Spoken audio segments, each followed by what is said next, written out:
In today's programme, our intrepid bargain spotters are hoping for some cracking deals in an Italian market. Wow.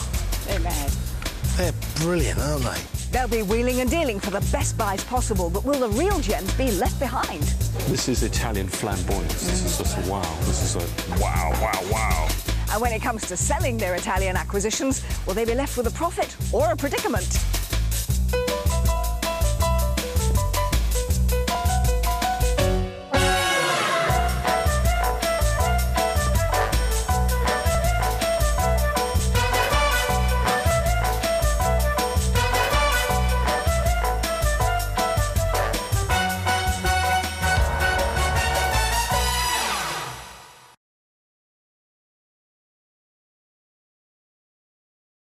Whatever you get is pure profit, and it could, of course, make all the difference to the result of the competition. With the expensive antique market behind them, Linda and Lynette can't wait to rummage through a cheap and cheerful house clearance warehouse in Turin. House clearance for Italians is our gold mine, so let's see what we can find. There's just so much here. What we got to do is look high and look low, because it's all at eye level where we're looking, okay? Yeah. John T, what have you got there? That is foul. What do you mean, what do I It's found? horrible. It's a nice piece of bohemian glass, for It goodness is sake. absolutely filthy. It's a horrible colour. It's tatty. Why on earth would we want to buy that? Whoa, steady on here. This has got lime scale on the other side, so it's obviously been used as a flower vase. This is about, I suppose, a good 80 years old. Well, I think it's saleable because bohemian glass has been collectible for really quite some time.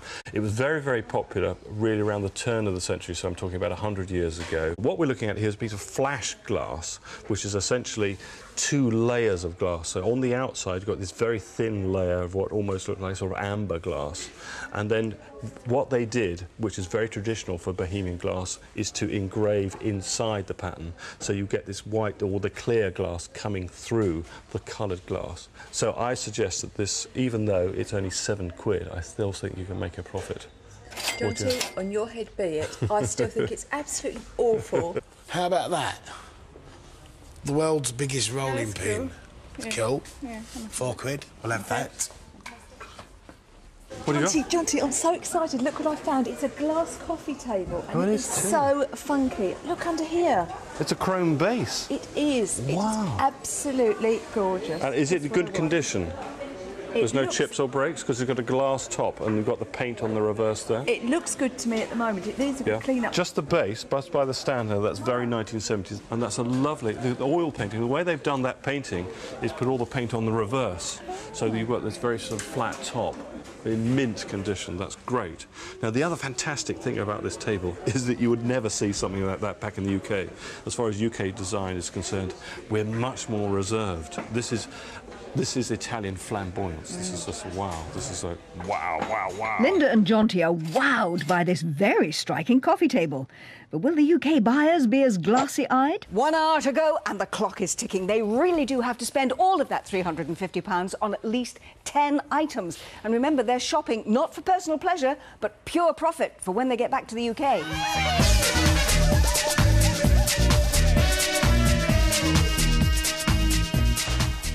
I'm exhausted. Some good stuff. Yeah, no, very Some good. cheap stuff. Pleased with it, yeah. The thing I'm most pleased with are these 2 Swatch watches. I know what find.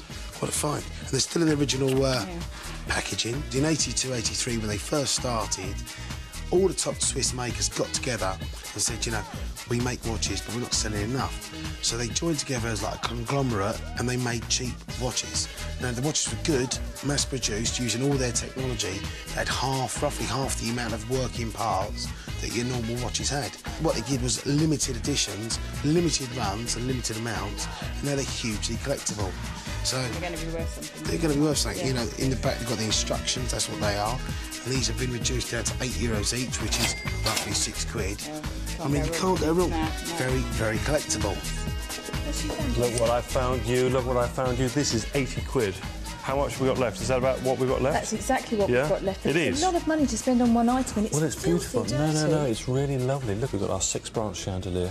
It's just like fantastic. It's really very good quality indeed. This is 80 quid. This can be 180 quid. So does that mean it's a collectible? Yes. And we're going to spend all the money? Yes. Yes? That means we're completely spent out? Yes. Well done, you. What is going on with this? It's lovely. What are you talking about? What are you looking at? I'm looking at this. It's a lovely cork ornate tea set. Is that what you're talking about? That looks like you've taken it off an Irish pixie. What is that all about? Come on, it's quirky, isn't it?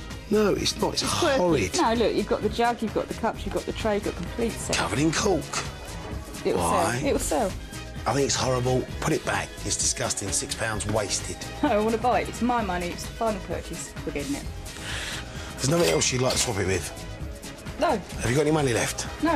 Give me That's it. 5. Well, what a day of contrasts. We started with high-end, expensive antiques, and we've ended up with some amazing bargains. But do you think you've managed to find things that are going to make you a profit? Absolutely, Angela. What sort of things in particular, and how much money? The glassware that I was looking for, I found exactly what I wanted. We're definitely going to win. Do you think you're on the winning team this week? Absolutely. This is a game of two halves. This morning was incredibly hard work, but this afternoon we really came good.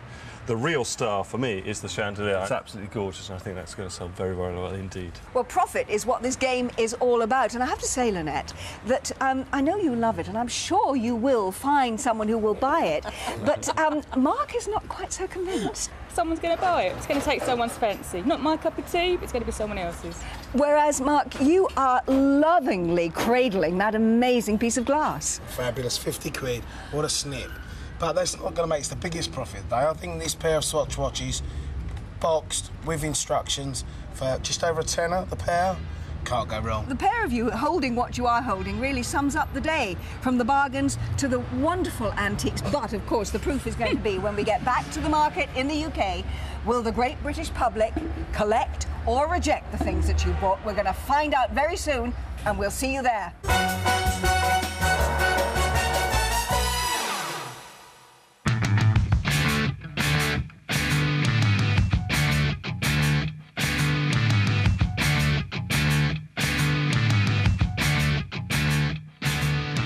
We're back in the UK, and we've come to Spitalfields Market in London's East End.